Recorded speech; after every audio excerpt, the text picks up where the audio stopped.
Hey, welcome to the Razzle Dazzle Show, a podcast where we make connections through the lens of video games and all things pop culture. I'm your host, Jared, and I'm joined by Elmon Dean Todd, creator, author, and developer of the Godshard Chronicles series, to interview today's guest, Carli Fish. Carli Fish is a British actress and voice performer known for her work across film, theater, and voice acting. She's earned acclaim for her award-winning performance as Eve in the indie film Ferryman, and has continued to build a diverse career in both on-screen and vocal roles. She's also the voice of Adanna, the lead protagonist in Godshard Chronicles, bringing emotional depth and intensity to the expanding fantasy universe. With experience spanning dramatic performances, fantasy storytelling, and immersive character work, Carli has become a rising talent in both independent film and voice acting. Please let us know what you think about this episode somewhere on the internet, and be sure to follow us on our socials and subscribe to our YouTube channel. Links to them are down below. And with all that being said, it's Razzle Dazzle time.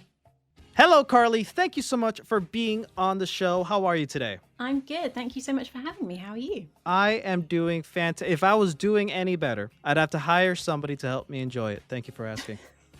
Elmon, also, thank you so much for, this is weird because time travel and pre-recording stuff. You are a guest on the show. Your episode's about to come out after this one. Thank you for coming back on the show, but being on the show for the first time. Yeah, right. So, however that works out, I mean, it's a bit confusing, but yeah, absolutely. It's going to be a bit odd. You're right. Time travel. There we go. Yeah. So just to like get that out of the way, like Elmon, you and I are basically going to be co-interviewing Carli here, where I'm going to be talking about or asking her mainly about her life and her journey, and getting to know who she is as a friend. And later when we actually get to talking about Godshard Chronicles, this is where you're going to come in, and then we get to like talk actual shop and like what that process was for both of you. So I'm excited for that. So yeah. I'm also excited to catch up with Carli. I haven't, what was last year I seen you, right? Yeah, it was last year to the month. It was May last year in, what was it? Next to Turnham Green. Where were we? We were in that studio. Yes. Oh no, I can't remember the name. But it's between Turnham Green and Ravenscourt. Yeah. I can't remember either. Okay, Turnham Green. Yeah. Okay. Yeah. It was a really hot May for London, wasn't it? Well, it was so hot. Yeah. We'll go over that. We'll go over the details a bit later in the interview. So. Yeah. Well, Carli, I want to start at the beginning with you. Can you tell us, where did you grow up, and how would you describe the musical background of your childhood? So I grew up actually not far from where we were recording, in West London. The musical background, how do you mean? Like what kind of music shaped it? Yeah, well, what kind of music was being played in the household by your parents, siblings, if you have any, the kinds that you were slowly getting into yourself, if that also includes musical theater, Mm-hmm. So, yeah, I guess it was pretty eclectic for me because I grew up with a dad loving kind of retro 60s and 70s rock, a mum who loves ska and reggae, a brother who loved at the time what was UK garage and kind of R&B, and a grandma who loved classical music. So that was the kind of wild soundscape to my childhood. Wow. Okay. So, did you have any instruments growing up in the household? I had a keyboard. I don't have the best track record with it. I've tried to learn a lot of different instruments and kind of stopped halfway. I had them in my possession. I see a keyboard right next to you. Is that yours? Yeah. So there is also in this room, I can't turn the camera around, but there is a guitar, a mandolin, an electric violin, and a ukulele. Wow, all yours? The ukulele is mine. The mandolin is my husband's, and the others are my husband's. Yeah, and the keyboard is mine. Understood. I'm trying to learn again. Oh, okay. Yeah, I totally get that. I am currently teaching myself how to learn to play the bass. And I've also That's a hard one. I've also grew up learning how to play the saxophone, and I taught myself the ocarina. Oh wow, that's really cool. Yeah, I'm a huge Zelda fan, so like that's the reason why. Yeah. So do you remember the first band or musician that really got your attention when you were young? Clearly, you had a bunch of inspirations and a lot of other inputs from your family, but what about you Mm. yourself? I think the first band that I can remember, this is mildly embarrassing, that I can remember really loving was a band called The Calling. Do you remember? In like the early 2000s. No, me, no. The Calling? Good. No. Well, let's not go into that. But that was the first band that I really loved. I was on like I do remember like street teams in the early 2000s. Mm. The bands. I was part of that whole thing with them. What kind of genre of music is that? So it was kind of like pop rock. I'd Pop say. rock. Yeah, or like I suppose they would have thought themselves more alternative, but I think it was quite like mainstream rock. But yeah, I loved them so much, and that kind of led me down an avenue of more alternative kind of indie music, and that Really? ended up being my genre. Such as? Oh, well, the Strokes, the Libertines, Mm. like that kind of. That was my teens growing up in London and going to indie clubs and stuff like that. So that was the soundtrack to my youth. Did you attend any concerts growing up? Yeah, a lot actually. We weren't far from the Shepherd's Bush, where there's a really big famous old venue there, which I think is gone now. But we went to see a lot of different acts there. I saw one of the first ones was Avril Lavigne, another non-embarrassing admission. Yeah, gosh, I saw the Strokes actually at Alexander Palace. That was another favorite. So yeah, all of those kind of indie bands were every weekend we were going to see stuff. Understood. That's really cool. Okay. With the Indian clubs, because London has a scene where you can. I mean, a lot of bands come up in London and got big over there. So, what kind of clubs were you going to? What was the names of them? Because I know there's like the Horse and a Cart, like over that's like a small venue, but like bands like Iron Maiden came up in there. Mm-hmm. So, which ones were you going to? So my favorite was Coco in Camden, which is still there, I think. We also had the really famous Ealing Club in Ealing, where I grew up, which is where the Rolling Stones possibly started or played first. And I think the Beatles might have played there. Don't cite me on any of this, but I'm pretty sure about the Rolling Stones. It's got a blue plaque outside for that, I think. Yeah, that's all I can remember now. Yeah, I think that's all of them. Mainly Coco. We were at Coco a lot during those days. Okay. Yeah, I was asking because when I was in the Isle of Man, some people, if they wanted, they have like some bands they go to see. They just fly over to London off EasyJet for it's like a 50-minute flight. Go in, see the club. I mean, I've done that. I flew to Birmingham, flew in for 1 hour, fly in, go see my band, and then go fly back to Isle of Man. That the is next dedication. day. Well, it didn't. It was like 60 quid for EasyJet. You stay overnight and then you go back. Yeah. It wasn't bad. So Who did you see? I saw when I was in Birmingham. I saw Bruce Dickinson, and he had his own band. That was a singer for Maiden. So, Cool. but I think I flew in for another concert as well, and a couple of people that worked on Godshard as well. There was one guy. I'll say Dylan. I think he flew over to go to festivals and in those clubs as well. Because you can't really see anything in Isle of Man. I mean, we had the Bee Gees. That was the band that came from there. I'm sure you're familiar with them. But if you really want to see anybody worthwhile, you'd have to fly over to the UK, the mainland, they call it. So. Can I assume that you're interested even now, modern times, like indie, alt, rock, pop still? Yeah, I think it's definitely branched out a lot more Right. as I've grown up. I was quite laser focused when I was a teenager on what I thought was cool, and now I'm a lot more open to different genres. And my husband was in a blues band. He's really into jazz. Really? So that kind of opened me up to that kind of music too. Wow. So yeah, much more open-minded now than I used to be. Well, I asked because I have a recommendation on an artist who's a friend of mine who also is in the UK area, and she does performances. I don't know the layout, so I can't really tell you like what area, but her name is Diva St. John, and I can send you a link to her music, and I think it's fascinating. So like I love her music. She's also really cool. We're friends. She was on the show, so I'll send you a link to her music. I think you'll like it. Please do. That'd be great. Do you remember the first physical music you've owned that was yours? Your first vinyl, cassette, CD? I wish it was as cool as vinyl. I feel like all my answers are really embarrassing. I do remember. So there's one that was bought for me and one that I bought for myself. They're both as bad as each other. Which would you like? Both, please. Both, okay.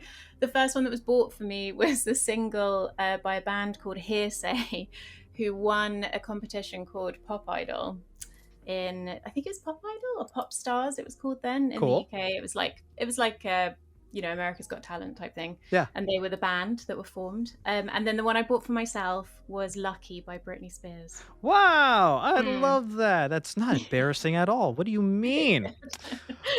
This is my old school indie kid talking. Yeah, no, I love this. I love this. The whole point is to learn more about you, you know? So this next question requires a bit of context, so please bear with me. I'm a producer and audio engineer for an NPR and PBS station here in Southwest Florida. And we have this other show called 3 Song Stories where we tell people's biography through music. The guests will come in, they'll pick 3 songs that every time they listen to these songs, they immediately get transported back to a time and place that they have a significant story associated with it. It could be anything. It could be something very important to their lives, something funny little anecdote, something depressing even, anything. I want to ask you off the top of your head, do you have one song story you're willing to share? I have so many. I have one, yes. Dream a Little Dream of Me is a song by Ella Fitzgerald and Louis Armstrong. It was my first dance at my wedding. It was a song, I used to live on a narrowboat, and it was a song that me and my husband would listen to while we were moving the boat. And that, whenever I think of that song, it takes me back. Wait. You lived on one of those narrow boats, like okay. Do you know what these are? Okay. No. Okay. Yeah, it's those long ones, and because I've seen quite, every time I went over, I'd see them because I'd have to wait in Liverpool for a day for the ferry, right? And I'd see the narrow boats, like in the harbor, and I knew people lived on them. It's kind of like. Okay, like in the States, you got the tiny houses. Like people will buy a plot of land and they'll get on a tiny house. Well, in the UK, it's that's like a thing. It's a narrow boat, and then it has a bathroom. What else? Like a small kitchen. Everything. Wow, you got it. Everything. We didn't have hot water. Oh, okay. That's one thing we did not have. You had a cook. You had a wood burning stove, right? Yeah. Yeah, because those. Yeah. All of this in a boat? In a really long, because they're built skinny for the UK but long. Canals. Yeah, so they're really long and thin. I don't see them in Florida. No. Yeah, I don't see them. See them anywhere apart from the UK. Yeah, it's like I think it's. I've only seen them in the UK. They have Dutch barges in Amsterdam, which are like a similar thing, but they're much wider. But same thing, yeah. You probably have to show a picture for the reference for the viewers. You have to like. This is an audio podcast. We don't have to worry about that. No. Oh yeah. Describe it. No, but I'm looking at one right now. It's literally just a long looking ferry boat. That's crazy. Yeah. All to yourself, or you and your husband? Yes. Yeah. Wow. Can I? Yeah. I don't know if this is like a weird thing to ask, but like, why? Why live in one? It's an absolutely valid question. A lot of the times I was asking myself the same thing.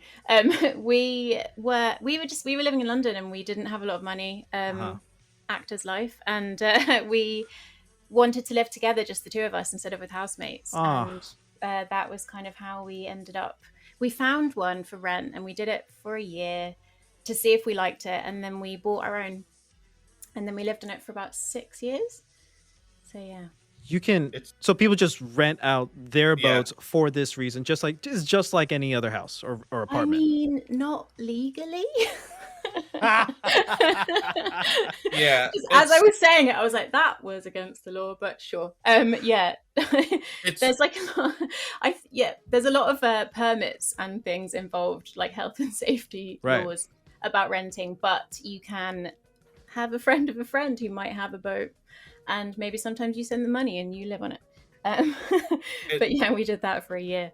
And then yeah, then we decided we liked it, so we went to a boatyard and we found one that we liked and bought it. So yeah. It's like the so the permits and everything. It's the same as the tiny houses. It's if you don't, it's a cheaper way, and it's a nice way to bypass the permits and the laws and everything for you.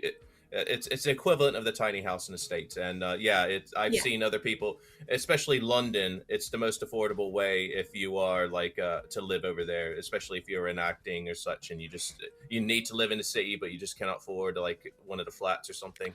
Yeah. That reminds me. First of all, I'm getting major like culture shock right now because this is like so new to me. And I have a lot of friends in the UK too, and they've never talked about this, but this is really cool. This reminds me of a voice actress, Lenore Zan. Not just a voice actress; she's an actress. Lenore Zan. Are you familiar with that name? I don't think so. She is the voice of Rogue from X-Men: The Animated Series, and basically the voice of Rogue since, right?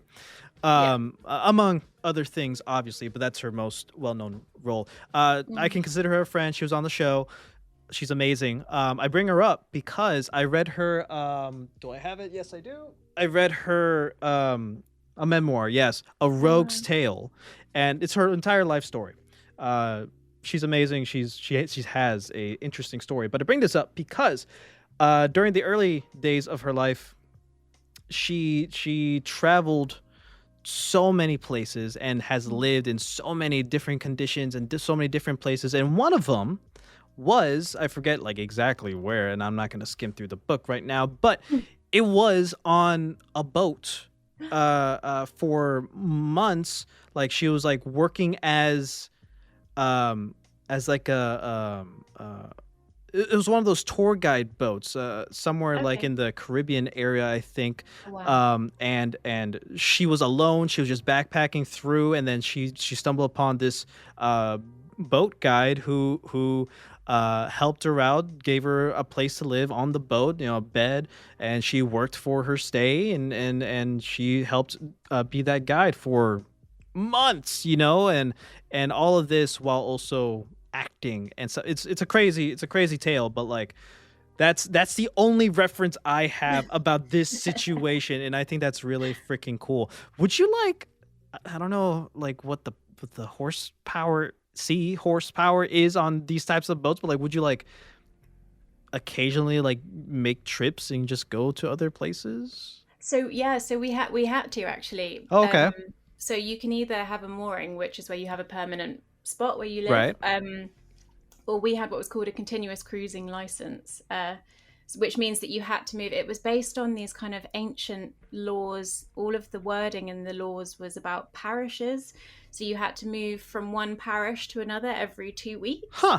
And that was to satisfy it's to stop everybody kind of like moving into London and just staying put, and kind of it becoming like a floating city, I guess. So everyone had to, and you had to move a certain distance, and you had to cover a certain distance over your license year. So yeah, we moved around all the time. Wow. A lot of trips, yeah. I wonder if I assume there is like stuff similar in like Italy, and I can only imagine. I guess so. Maybe right? Yeah, like it's kind of like the Venice canals. Actually, that's what I'm thinking. Yeah, like the size of them and stuff. Yeah, huh. But not anywhere near as warm or pretty. Right, man. Spending way too much time on this, but like I don't care. No, don't be sorry. I'm the one asking the questions. I'm interested in learning. This is did I not say that like I encourage tangents on the show? That's part of the spiel, which I forget. So yeah, no, I love this. Okay, go ahead. I do have so I don't know if you got the severity of the storms, because I was just like technically I was only 45 minutes flight away from where she was, but how were the winter storms, and then how did you deal with the tidal changes? Because I know the tidal changes like in the UK they're a lot more severe than like Florida. There's not too much tidal change with at the beach and such. You're over in the UK, we're at sea level. There ain't no like high or low. It's just here. Yeah. Well, over there, it's like your boat could be sitting on mud one part of the day, and it can be really high up in the water the latter part of the day. So incredible. So you got your storms and your tides. How did you deal with all that? Because the storms are really windy, and the waves get really, really bad. So we were on inland canals, so we didn't have tides, luckily, because they weren't. We did go on a river once. I didn't like it. It was too fast. Our speed was 4 miles an hour. I don't know what that is in kilometers. Sorry, No. but it was right. slow. I use miles. Yeah. Okay, cool. Oh, it's kilometers. Europe? No. Do you use miles per hour in America? Yeah.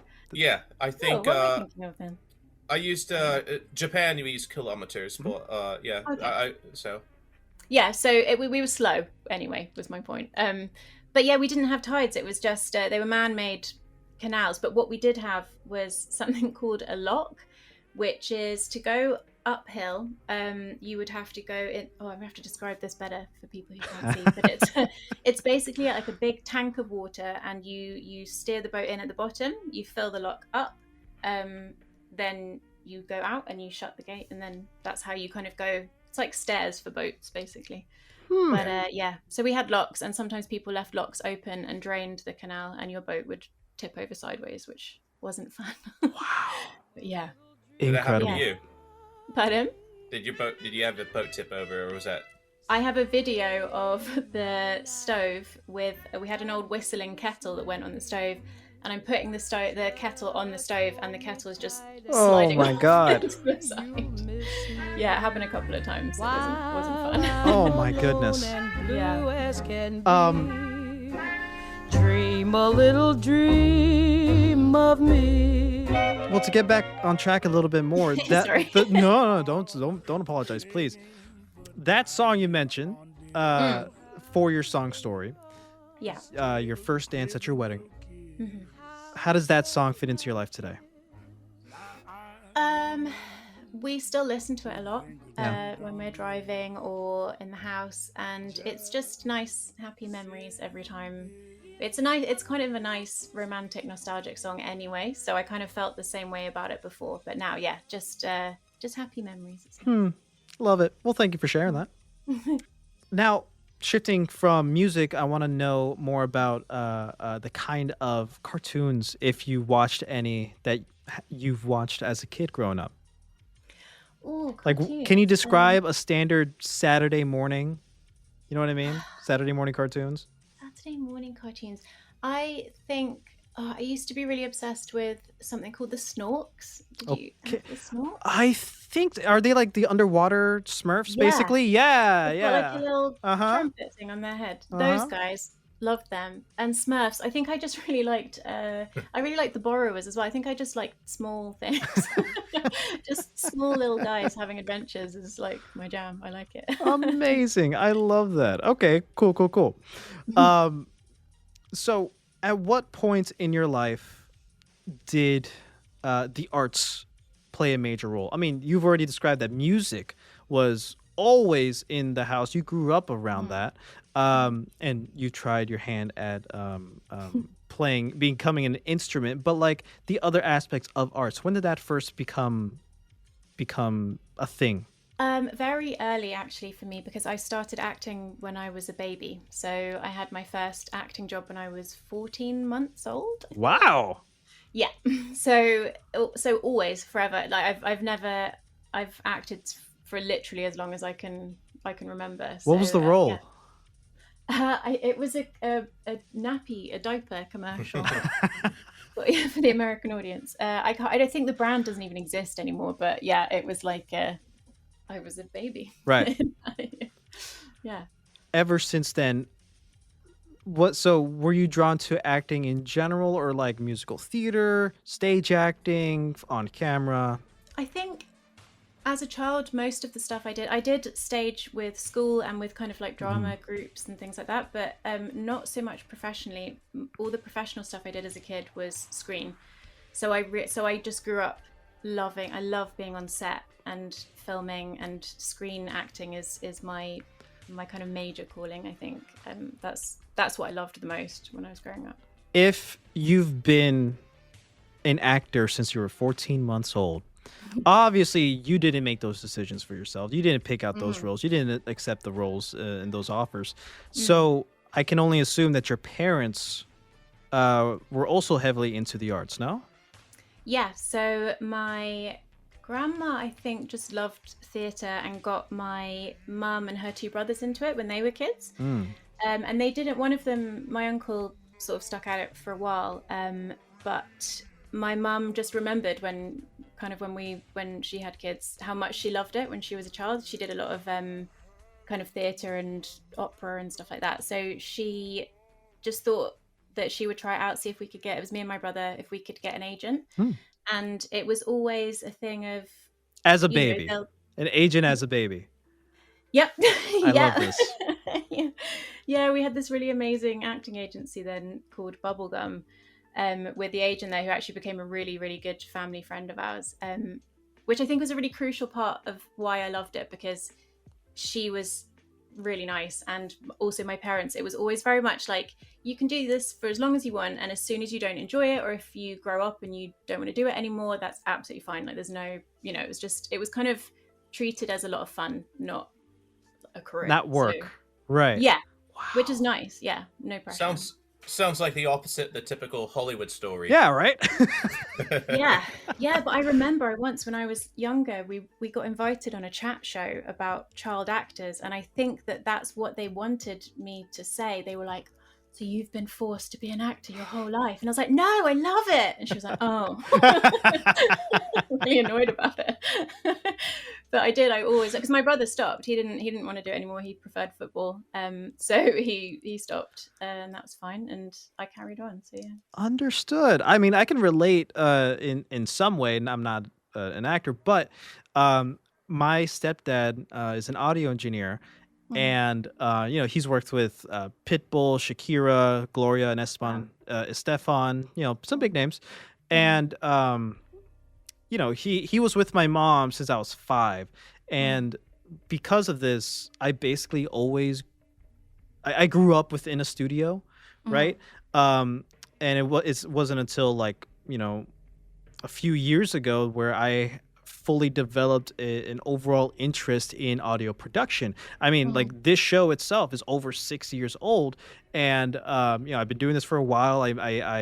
I've gotten a degree in journalism. I work for NPR and PBS now as a producer and stuff. So like, it's something that was always there, but it's weird because like I never had a big interest in going into music audio production at the time, but like when I got into college, I started seeing opportunities to be able to do that. So it's like, I don't know, it's kind of there, and then like it became a thing, and now like it's my life.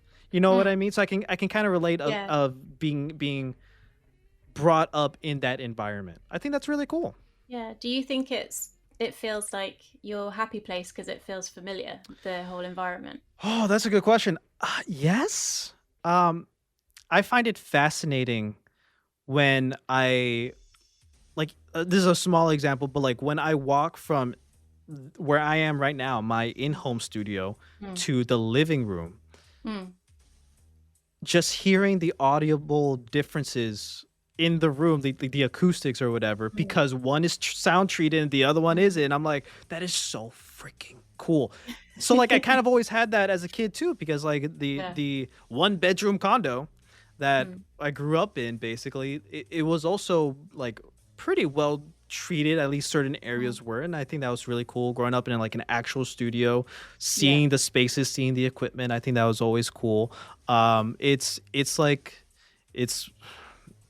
to use a Superman reference, like a fortress of solitude. This is literally a quiet place that I get to go to and do my thing. So yeah, the short answer is yes, and I can just assume the same is for you. Yeah, absolutely. That's it. I think it's always played in my favor a little bit because I've worked with other actors, or especially when I was a lot younger, and who maybe we were doing like a first commercial or something like that. Right. And it was nice because I always felt quite relaxed, because to me that was what I had grown up in, like the when you walk into a set and there's like crew building the set and makeup artists and costume and stuff, that was like that was the environment I'd grown up in a lot of the time. So it feels really nice and kind of like second nature to me, and I think that's worked in my favor sometimes, and just in terms of nerves and going somewhere new and it kind of makes it all feel a bit familiar, which is nice. Yeah, understood. So there's you always have a home within theater. That's what it is, a home away from home type of stuff. Bringing back Lenore Zan just because she's on the mind now. Like that's how she was able to like backpack to different areas of the world and like find some a home away from home. She would visit other theater troupes and stuff like that, other actual theaters and auditoriums, and like find her people, find your people. Yeah. You know what I mean? So like I think that's really freaking cool. So it's always been a part of your life. You literally grew it into it. Throughout the years, and maybe even still now, like, do you have specific movies, shows, stage plays, musicals, actors specifically that you kind of look up to, that kind of motivates you, that kind of like gives you that inspiration and that further pushes you to continue into this craft? So when I was younger, it was Christina Ricci as Wednesday. Wow. in Addams Family.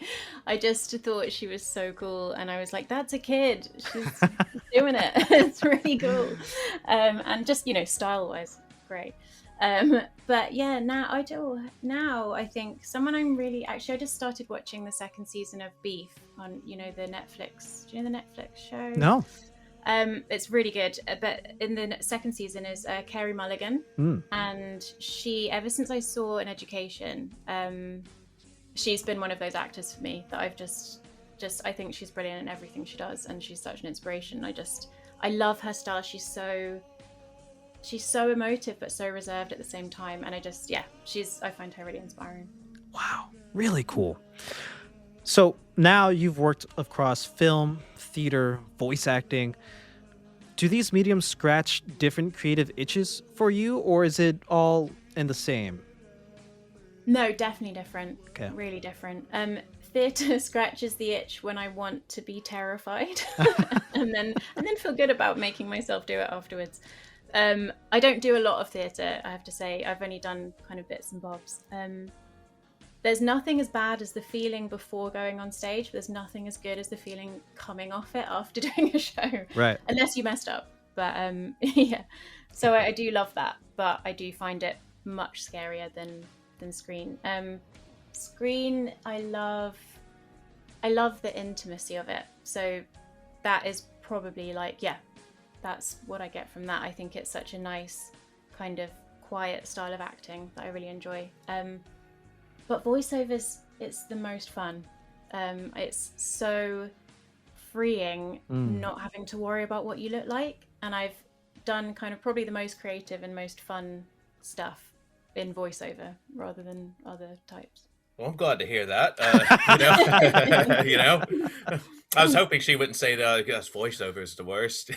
God, I just hate game voiceovers, like the worst. The worst experience you've ever had in acting. Especially this game called Godshard Chronicles. It's terrible. Oh, you know what? When you left the studio, we were all like, "Gosh, I'm glad she's gone." Yeah, because she clearly hated every minute. Just brought down the vibes so much. That'd be awful. You're the main character, so what would that say about the rest of the game? Oh my god. So to build upon that, I helped teach a voice acting class and a acting for the camera class through the station I work at, because we're on the campus of a university. We have these types of classes within our station, and through the years, like learning about these two different crafts, and of course having conversations with amazing people like you I get to have different perspectives on the same thing, even without being like actually a part of it. So I get the academic side of how this professor is teaching these students how to do these two wildly different things, because he's taking theater students who have interest in camera and voice and teaching them that theater is up here, big, loud, big emphasis, whatever. For TV, you got to bring it down. You gotta reel that energy back in and channel it a different way. And voice acting even more so. So, there is that intimacy with voice acting and still on camera. So like it's interesting to hear from you that like you feel camera work is even more so than voice acting. Yeah, I think so, because actually on Godshard it really hit home that there was more of a crossover with theatre because of the kind of physicality you still have to use with voice acting. Right. Because Like grunt noises, stuff like that. but even just the way you hold your body, and this is so Tom, who directed, was amazing at kind of bringing this out, I think. But just even if you're just saying lines like so Adanna stands with her hands on her hips a lot, and it just changes the way you hold your body and the way your voice comes out. It's just different, and it's quite interesting because I'm more used to screen and being smaller and everything like that. I had to kind of be more physical, obviously without making lots of noise. Right. I had to have that kind of like slightly exaggerated physicality whilst doing voiceover to get that, because otherwise it can come out a bit kind of like one tone. So yeah, I found that really interesting actually. Like you do have to kind of bring in some of that kind of theatre physicality to get that range to come out. Yeah. And Tom, it's just a small introduction for Tom. Tom Mitchell's. So I hired him as the voice director for Godshard Chronicles because otherwise it'd be me, and I don't have like the experience. So you would have had and what you don't want is a flat performance. And Tom Mitchell's also voiced Theron, which was the elf in the story. So cool. yeah, and he did an amazing job. I just let him take it over. I'd only jump in if it was okay. Wait, this is the type of emotion I want in the scene. But otherwise, yeah, he brought out, I think, the best in everyone. Yeah, absolutely, just fantastic director. It was so nice to work with him. Amazing. I want to talk about Ferryman a little bit in your time acting on camera, of course. I understand from my research that the role itself, it came in pretty late within the production of the film, and also your agent is what brought it over to you.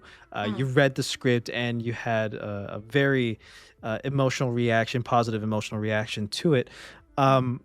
Eve herself, the character you play, is a very emotionally layered character. How did you mentally prepare for this performance, for a film like this? Because I know that it touches upon a lot of heavy topics. Yeah. I don't know that I did mentally prepare enough, to be honest. I had not very, as you said, not a lot of time. I was kind of one of the last, I think I possibly was the last cast member to come in. And so we were shooting maybe 2 or 3 weeks after I was cast.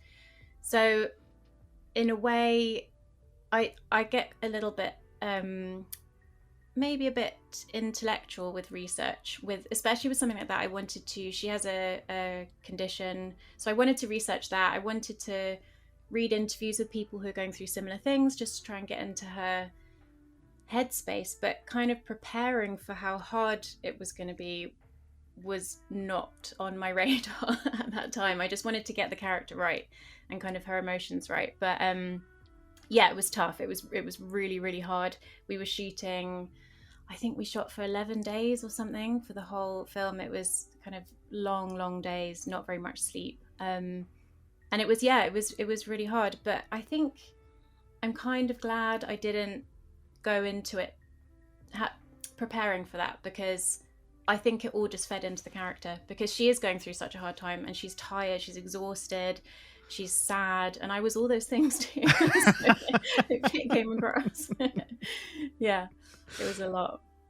Amazing. Well, I understand that indie filmmaking can be incredibly demanding compared to larger productions, of course. What did you learn from that experience? I mean, like you just said, 11 days back to back, barely any sleep, tired, constantly. I'm sure it's a lot.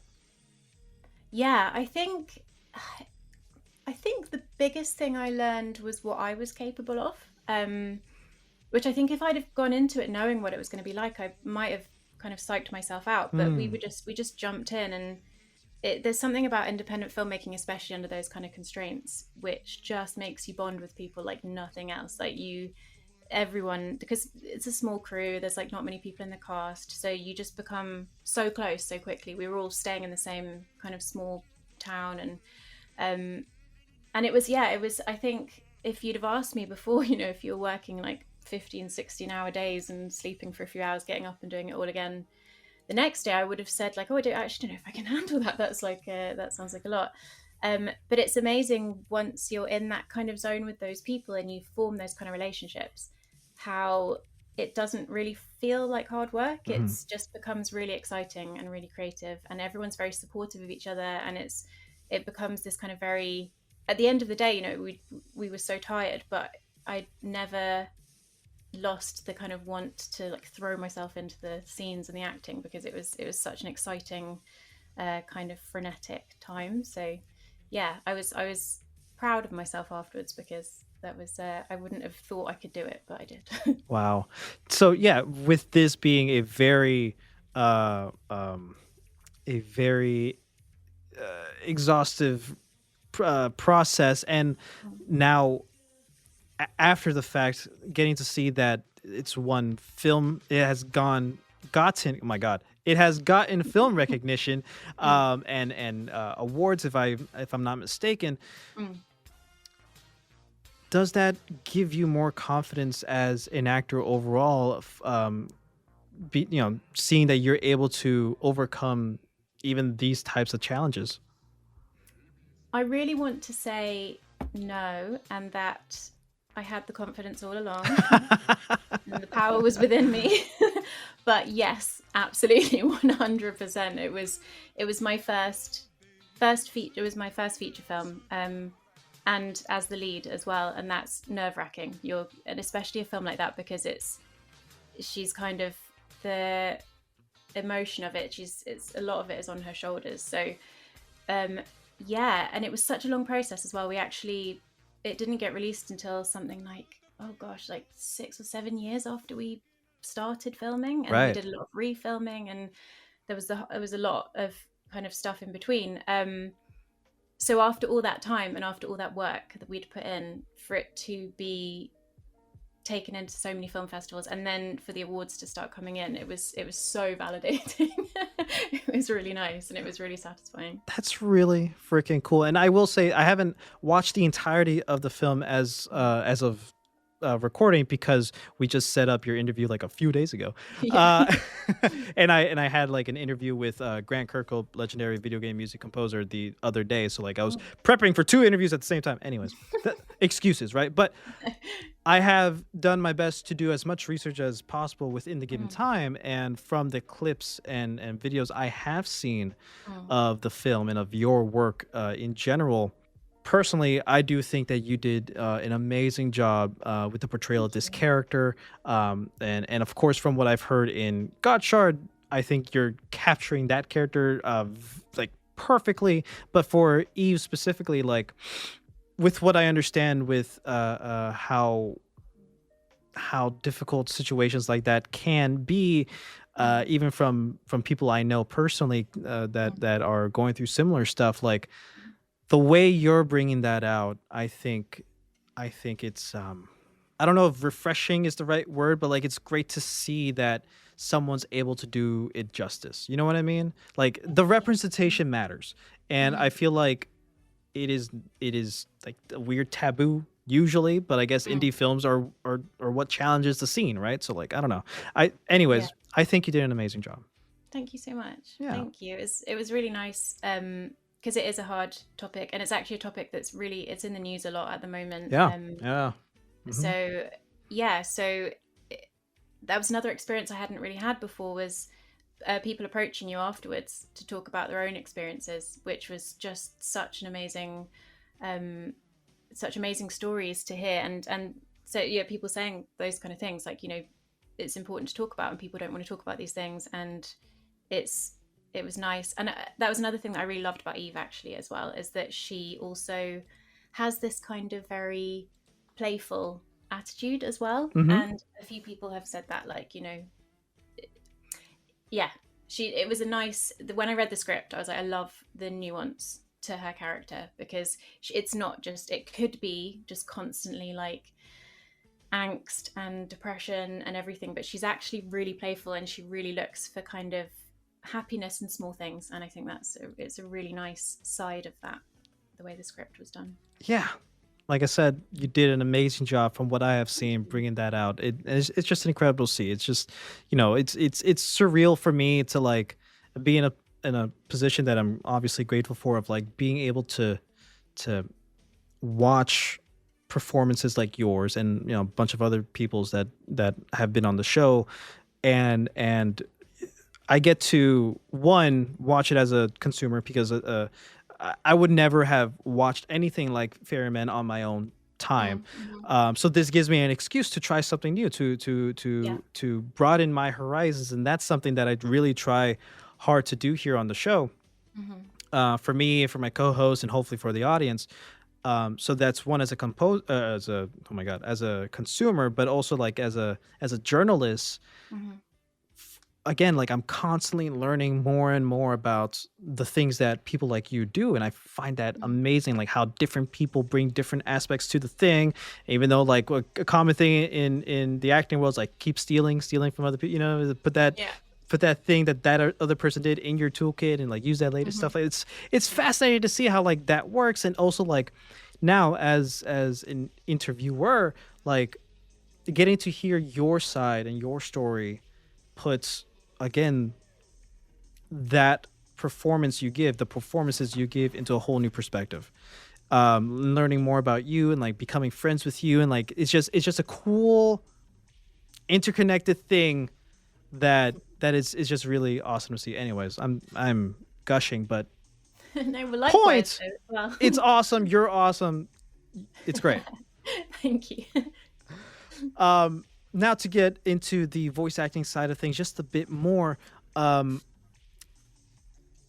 understand, like we've already talked about it a bit, but like, each part of the acting trifecta, I guess, that you have been a part of, film, theater, and voice, has their own challenges and merits to them, but they all like help build each other. Like there's like a big Venn diagram between the three, where like there is a sweet spot. Like you can take one thing from one thing and apply it to the other.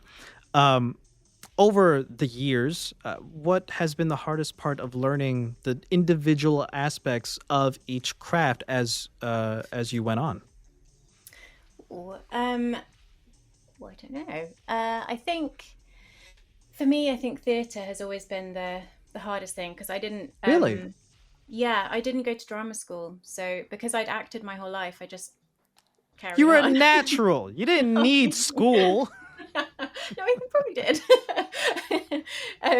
So that's always been a sticking point for me in terms of what I'm comfortable with and where I feel happy. I think theatre is a whole other beast of, where physical training is so important. And I guess that's why I've kind of always gravitated towards more screen style, because it's a completely different thing, theatre. So I think that's probably, and I have done theatre as an adult, and that was probably the hardest transition to just that entirely different style. But Right.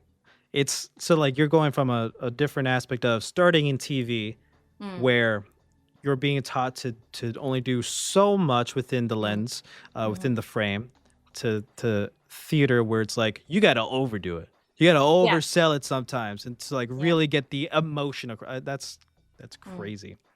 Yeah. Now to get into the Godshard Chronicles stuff, how did you first get involved with Godshard? So I think Elmon may have to correct me. I think that it was on back in the days of Twitter. You put out that you were looking for an actor, and I think I got in touch with you. Is that how it happened? I don't remember. That was 2021, wasn't it? Yeah. Yeah, and that was when the game was in its infancy. Actually, and Adanna's her personality was a bit different then as well, because I changed her up throughout the process. But no, I think you had your Twitter. We got a hold of Twitter. but during that time you had your you partnered with somebody and you did your laughing compendium, and Oh yes. I was looking for somebody to do Adanna, and I was wanting somebody, you know, usually a fantasy. I kind of like a lot of well, the UK, you got so many different accents. I mean, you know, you can go from one area of London to the other, like East End, and you get your own special accents, and you can go over to Cornwall. You get your West Country, you get your Mancunian, your Brahmies, your Geordies. I mean, and there's so many more in between. And I was used to hearing Scousers where I lived, you know, so that was actually the trend for the teenagers to try to sound like Scousers, you know, like if they're from Liverpool. So, and then you got, you know, and that doesn't even count Scotland and Wales, which we had a Welsh accent, I believe a South Walian accent on that was Beth and Bevan. So with the UK, you can go 20 minutes to get a different accent. So I use that for the regional things, for the where the characters are from, like the different kingdoms, you got different accents. So I wanted somebody with more of a very standard sounding diction was very important, so I wanted people to understand, but also they could do Adanna was going through a wide range of emotions. So like when she was doing Ferryman at the time, and then she also had a reel.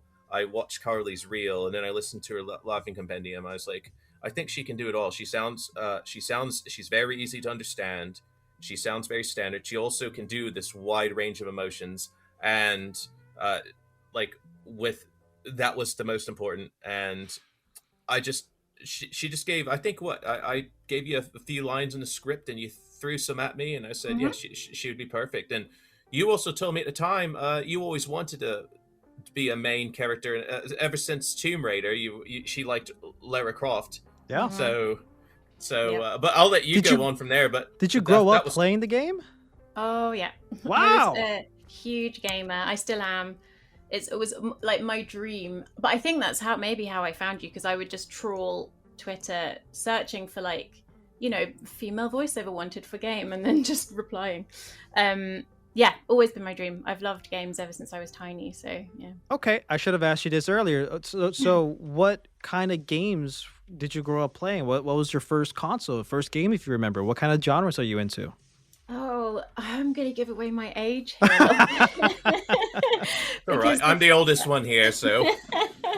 The first console I remember was an Amstrad computer. Wow. Yeah. That is not a common thing that I've heard. Wow. No. Yeah, that is old. So that was, oh gosh, like the original Prince of Persia. It's like, you know, like 8-bit kind of. We had the Friday the 13th game. Shouldn't have been playing that probably at my age, but fine.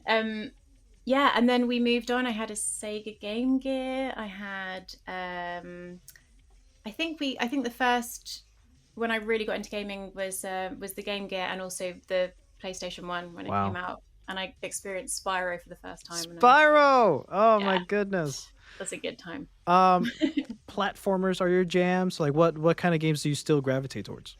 So Tomb Raider. Tomb Raider. Was, the first thing I started playing. My mom is the video gamer in the house. She really? started on the old, you know, the games where it was like you're standing in a corridor and it's just text. Text adventures.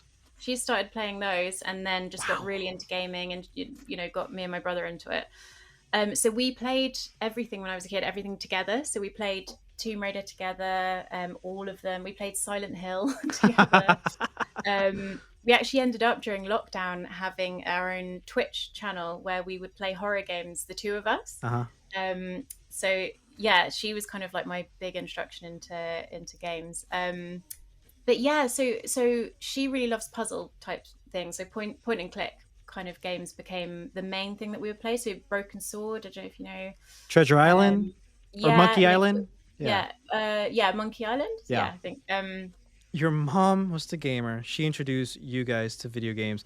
You're a PlayStation household then. Yes. Yeah, we were. And then I met my husband, who was an Xbox. Oh, a Nintendo, and then Xbox. And it's like, clash. Your PlayStation, he's Xbox, Nintendo. Okay. It's like Romeo and Juliet. Yeah. Okay. So Yeah. so you guys just also bonded between your love of video games and I'm sure other things. Yeah, so we actually played Heavy Rain together, and Wow. I think we were both kind of happy to have found someone who was happy to stay up until like 5 a.m. because we were so engrossed in the game.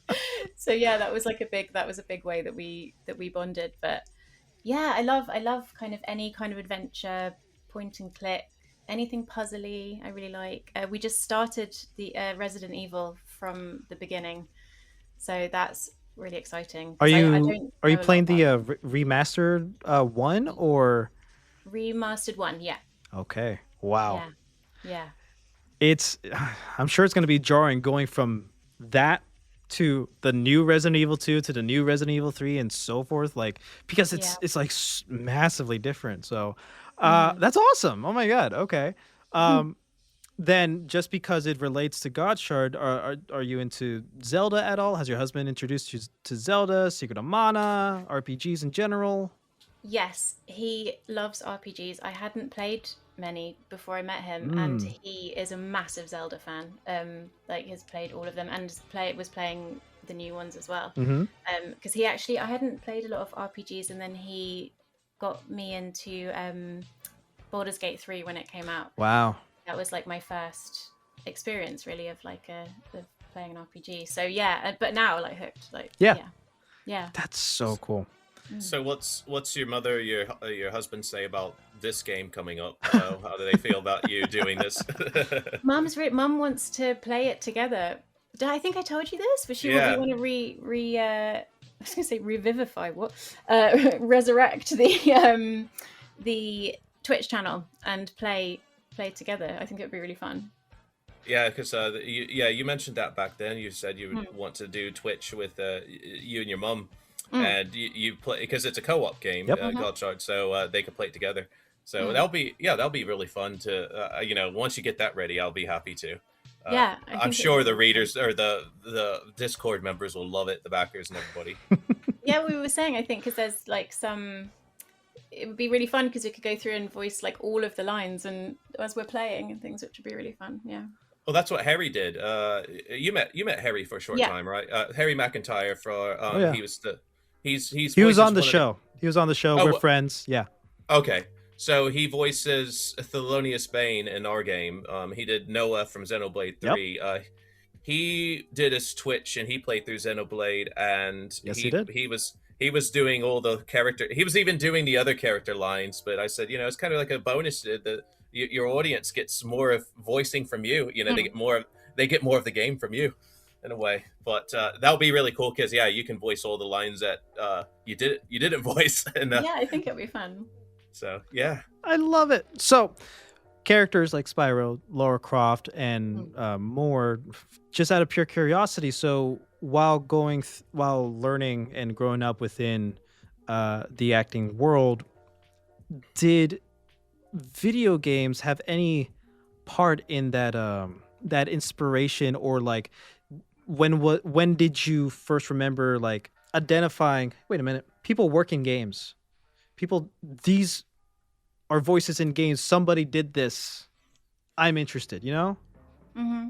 Not until really late. I think it just never occurred to me, to be honest. And I think maybe the industry then was slightly different as well. I don't know, but I came to voiceover obviously after acting. I can't even remember how. I think I got sent a casting or something, and then it just kind of built up from there. And it was really late that I saw a game casting, and I had this light bulb moment of like, why have I not been doing this? This is like it's a whole place where I can like, there's so many projects all the time. Yeah, and just because I love like the creativity that comes with game voiceover, especially like the kind of characters you can play, the fact that you can play multiple characters in one thing, it's just so not limiting in the way physical acting is by the way you look. I love that, but not for a long time. I don't know, it just never occurred to me. Interesting. Then have you ever considered like voiceover dubbing, like for shows, animes, cartoons? Oh yeah, I'd love to. So I think I was telling Elman about this. We're having like a bit of an anime era. I hadn't like watched a lot of anime before, and again, my husband started watching. He was watching Attack on Titan. Love it. And then yeah, we started watching some more anime together, and I was thinking that exact thing. Yeah, I'd love to do that. That would be so fun. Are you actively like making moves to try to get into that industry? Yes. Tentatively. Understood. Okay. Yeah. We can send you the reel that, because we have animation in the game, so technically you have done anime with us. Yes, it's so cool. So I'll show it to you a bit later. I'll show you some of it. It's not really mixed really well or anything. We still got to do that process, but you know. Cool. Anyway. Yeah. So back to Adanna specifically. Adanna herself seems to carry a lot of emotional weight, as you guys already said, and as we expect from everything that's been shared already about Godshard. How did you find her voice emotionally? Like, how did you get into that space for her? I think I had the luxury of kind of being with her kind of like from the beginning. As Elman said, she changed a lot from when we first spoke to how she ended up being. So it was kind of a really nice process where I got to see her character grow. And so rather than just being handed a final script and kind of trying to learn who she was, we had actively talked about that together, like during the process, and kind of how, I mean, Elmon was always so generous with saying, you know, how do you think she should be, or like what kind of character aspects would you like her to have, and all these kind of really nice collaborative elements. So yeah, I think it was a really nice process where by the time it got to recording, she felt like someone I knew already, which was kind of a nice way to step into her shoes. But from the emotional side, I think it was just we kind of recorded in order, I think, Elman, didn't we? We didn't jump around. So we also got to follow her journey. So it's kind of nice that way. It makes it easier to build up to the kind of bigger emotional moments. A question for you, Elman. During this process, you've already casted her, you're still fleshing out Adanna. Did you take inspiration from who Carli is as a person and like put that back into Adanna? You know, did Adanna herself, knowing who she is, kind of also helped flesh out Adanna? Somewhat. I was aware of how Carli was through her reels and everything, right. So that's why I knew she was the exact person I wanted for the. And funny enough, we have this. It's the president CEO of RP Gamer. Pause. We'll just say Pause for now, because that's the handle on my Discord channel. Pause heard it, and Pause said, "Oh, this person's perfect. This is exactly who I envisioned as well for the role." So it wasn't so much that, but as Carli mentioned, we did have to evolve. I evolved the character and we communicated about that, because early on she seemed more timid, and as the writing process, transitioned towards the end, we kind of settled on she was a very much a warrior. Like she's at first, Ruby seems like her companion seems like the strong, the tough one, but really it's Adanna who's the toughest one, and she's the anchor for Ruby, and Ruby's the one who relies on her. So, and that might not be apparent in the beginning, but Adanna has this resolve that's, you cannot bend her determination. I mean, her resolve's so strong, even failure quavers in its wake. So basically, because you throw whatever at Adanna, she just keeps going forwards no matter what. And that's also something that Carli really brought out well. But the emotional moments, and one thing that made me really happy was the level designer. He had to go through the script, because he's charting out the how long each chapter is, what he has to do, and such. And he says, yeah, Adanna's my favorite character, and which makes me pretty happy. But loads of people like Ruby as well. Some people like some, if you like the brash person, Ruby's a good one. Level designer also liked Argent. So we have loads of good characters. I mean, I enjoyed the cast. Out of everything I've written, I think Adanna and Ruby are my favorite characters so far, of all the stories I've written. So, yeah. But anyway, I might got a little straight from your you're good. question. No. I love this. To talk more on Adanna, but not so much her, but your connection with Adanna, Carli. What do you think makes her stand out from any other fantasy protagonist, and like how much do you yourself relate to Adanna? Like, how much of you do you see in her, or maybe vice versa? I think what made me like her so much is kind of the side of her that Elmon was talking about, this kind of driven conviction she has, because she could so easily be, she's from like a little village, she's very, wants to do good, wants to help people. She could be more like floaty. She could be, she could be very sweet and very timid, but instead, I think even from the beginning, she's not afraid to call people out. I mean, Ruby, when we meet them, Ruby's the knight and Adanna's the squire, and she is not afraid to call Ruby out when she thinks that Ruby said something bad. She will, she'll say it to her, and when people say things that she doesn't like, she'll make comment on it. And I just thought that was nice to play and really interesting to see, because she breaks out of, she's a mix of these different kind of sides, and she kind of breaks out of those molds, which is, I think, makes her really interesting. As to how much she's like me, I wish. I wish I was more bold. I think I really relate to her determination to see good in people, or more to understand people. I think she never takes things at face value. If someone's doing something, she wants to understand why. And I think that I'm like that too.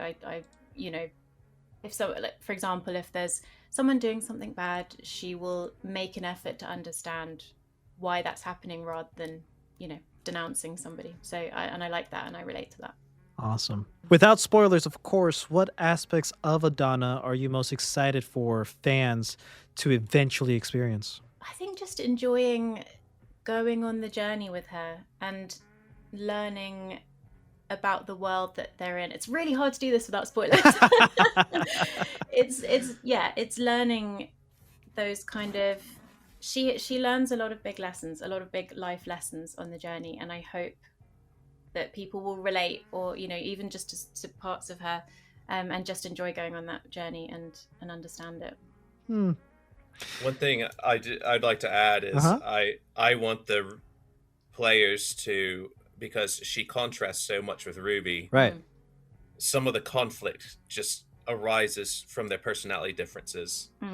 Ruby pretty much takes the opposite of what Adanna completely believes in. Adanna's very well spoken, proper, polite.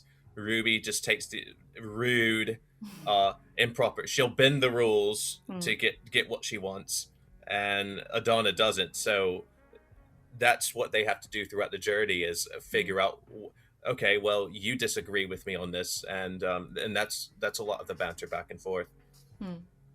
It reminds me a lot of Katara and Toph, their relationship from Avatar: The Last Airbender, if you guys are familiar. Katara is very like, by the rules, we got to do the right thing all the time, where Toph would be like, yeah, but like they can bend. I'm gonna test how far the rules can bend and see what we can do. So like that's the kind of feeling I'm getting from their relationship, from reading what's available in the manga and from whatever flavor text or descriptions are in the website and the Discord. Like it's a classic relationship, right? One's water, one's fire. That's something that I always look forward to experience as a fan myself.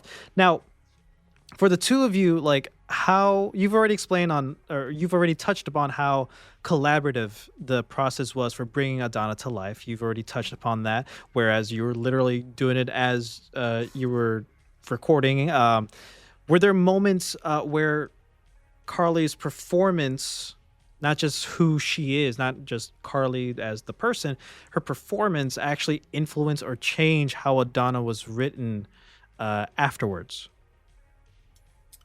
You know what? I mean, Carli already said I gave her some liberty to. I was like, this is your character too, and some of the things that I believe a few points she said. I think Adanna would do this during this situation instead. This is what she would say, and I would go to her for the script too. I would say, "Hey, what would you say? Would you say this or this?" And she says, "I would say this line instead. Sounds more natural." So yeah, she I would say, and we changed quite a few lines in the studios during recording. So which I need to implement into the game because or on my document, because I just brought the physical copy. I didn't bring my laptop and type it all out there. So yeah, we changed several lines, and all the actors did this because I said, speak what's natural. And there was some, and if something sounded a bit redundant, we crossed it out.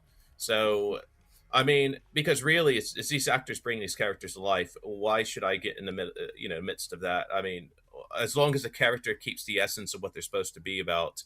I mean, you're the one. Your voice is bringing this, like, giving this character a soul per se. So, I would say, yeah, she done a.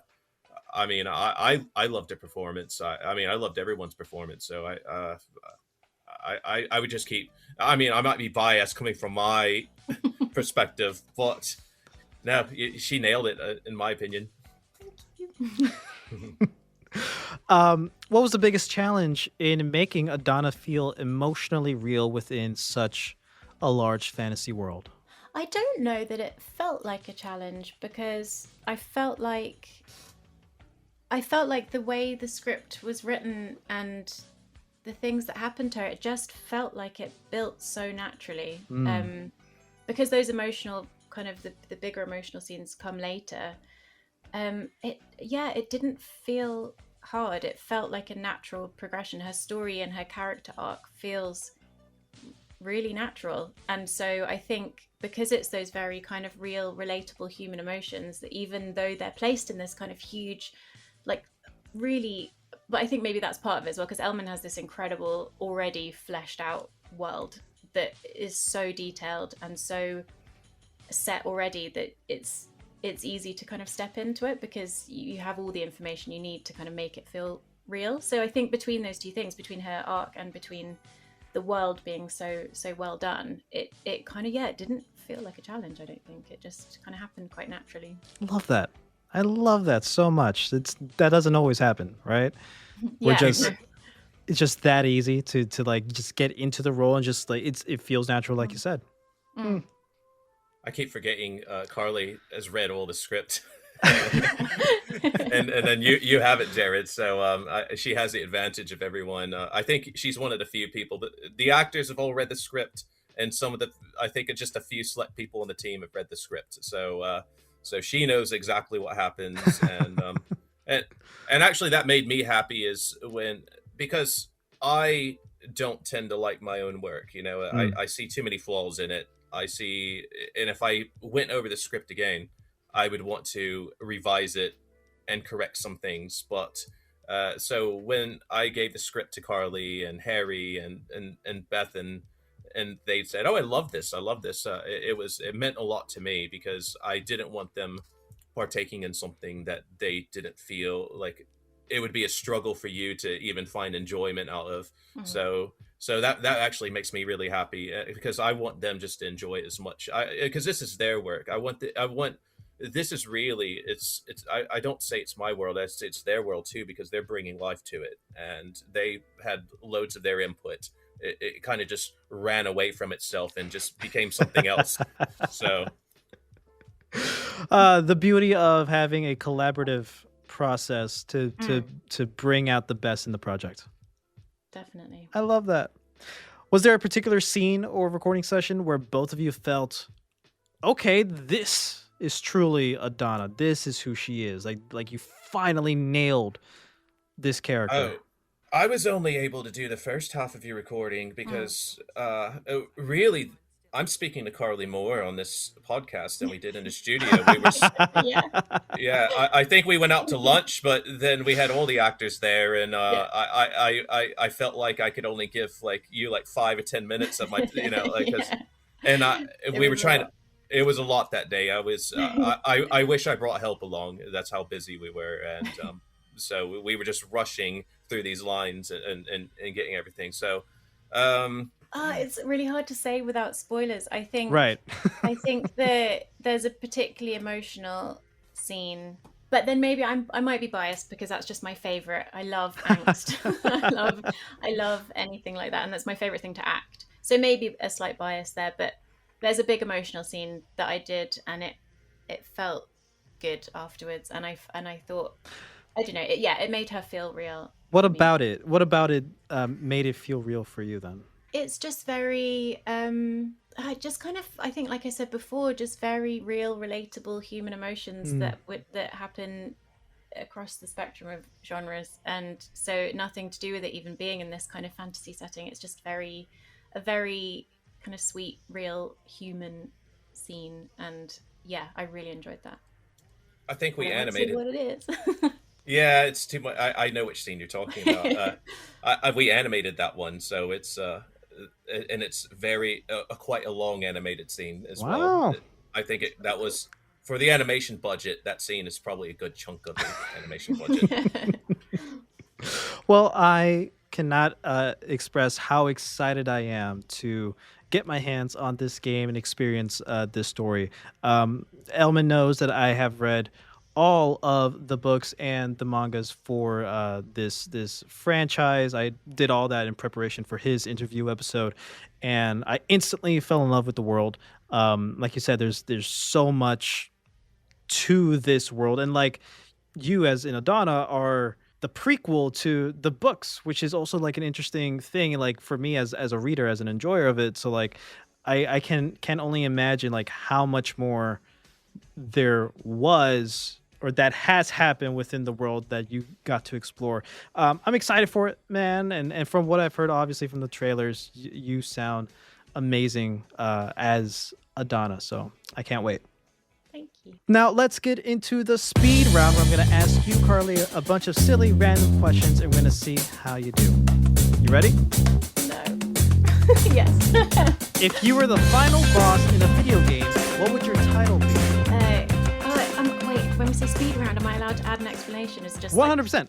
It's just called Okay. a speed round. You can take as long as you want. Yeah. It's just in title. That's it. Okay, because the one I decided on was Mistress of Murders, but it's not as bad as it sounds. Of crows. Yes, that's exactly why.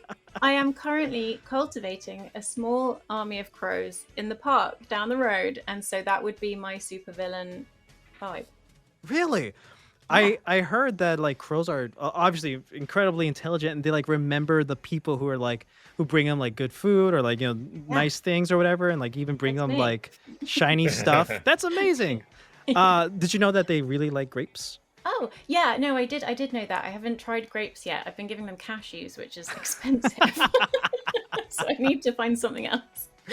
I love that. Elmon, if you ever have a boss in the game that is very crow themed heavy, we know where you got it from. Yeah, Mistress of Murder. You don't happen to feed the seagulls, do you? Oh, well, they just take the food. You don't really have a say in it. So at my flat, I had a seagull. I called him a pet seagull. His name was Peagle, and yeah, and he pretty much he would come into flat if we left the door open, and he would start stealing clothes. Like what was that? The washing. He would They start are bold. Yeah, and I don't know what he did. He stole those pegs that you hang the clothes with. He stole one of those from me. But he would eat leftovers, and I had this Weetabix that was a bit. I just left out for a while. I just threw it out there, and the Weetabix is like about that, and he would swallow it whole, and it'd be sideways, lodged in his throat, so it looked like he had a American football in his throat. But I was kind of curious if you fed the seagulls as well, because we had the crow, but Peagle kept we had a patio, and he kept it completely free of any other seagulls, crows, or whatever. So it's just him. So Yeah, they're pretty aggressive. yeah. So he was like our guardian. I called him the patio guardian. He was guarding our flat. Yeah, that sounds about right. If you were a superhero, what would your name be and what powers would you have? Oh, well, my surname is Fish, and I've always wanted to be able to fly, so maybe the flying fish. Any Aquaman powers within that? Yeah, flying and breathing underwater. It's like a dual thing. Understood. If you could attend any fictional event, for example, the Ewok celebration in Star Wars Return of the Jedi, which one would it be and why? Oh, can I have two? Of course. One would be a feast at the Unseen Academy in Ankh-Morpork in Terry Pratchett's Discworld. Wow. Which I'm a big fan of. The other would be the epilogue party at the end of Baldur's Gate 3. Wow. That's a great answer. So what's the epilogue feast, part? Really, I just like food. Oh, okay. Is it the No. epilogue part? Is it feast? Okay. What would your 14-year-old self think of who you are today? I think she'd think that we were pretty brave. And that's it. Okay. All right. Well, it is now time for you to recommend 3 people that you'll share this episode with whenever it comes out that you think they'd be a good guest on the show, and if you can help me get them on the show. Oh, well, I think you should ask Tom for sure. He'd be amazing. I agree. And Bethan as well. Would love that. And I will plug, because I love her, my friend Hannah, who I write comedy with. The podcast that Elmon was talking about earlier, we had a sketch comedy podcast. Oh, I saw it. I've tuned in. And she's also a musician and a singer, so I feel like she would have some really good answers for you if she ever came on. Amazing. Awesome. Well, yeah, let's do what we can to get them on the show. I'm excited to talk to all of them. Do you have any final thoughts? Oh, just that I hope people play Godshard when it comes out, and I hope they enjoy it, because we had a lot of fun making it, and I think it's a great story with great characters, and I'm proud of it. Awesome. We did. That studio day, was busy. It was so much fun meeting everyone, and everybody had everybody had this love of creating this. I mean, it was this great synergy we had in there. So, this also spreads across to the music production of it, the game production, everything. So yeah, I can't wait till and I mean, I really want to share it with Carli, and afterwards I'll share some bits with you.